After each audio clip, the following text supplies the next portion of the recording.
I want to share a different point of view about impeccability.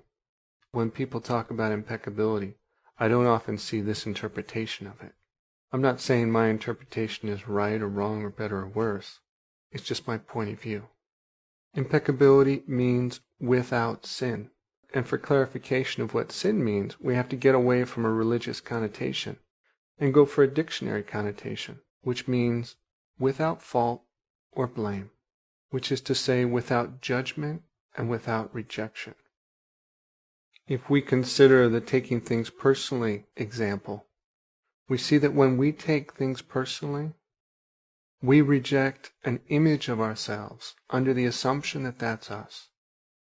We judge it, we find fault with that image, and because we assume it's us, we find fault with ourselves.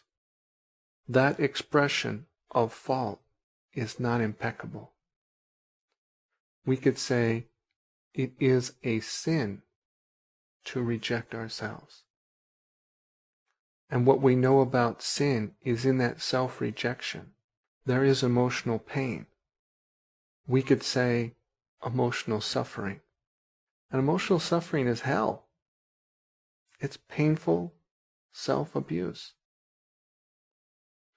Then when we use our word against ourselves by putting ourselves down, we are committing a sin.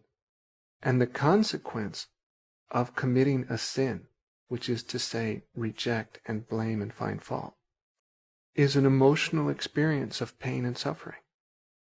That emotional experience, this emotional burning, is hell. Then we could say that if we sin, we go to hell, emotional hell. And we don't go there after our body's dead. No.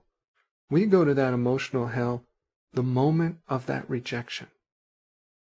The moment that we reject ourselves, find fault with ourselves, and agree with it, emotionally we pay a price of committing that sin.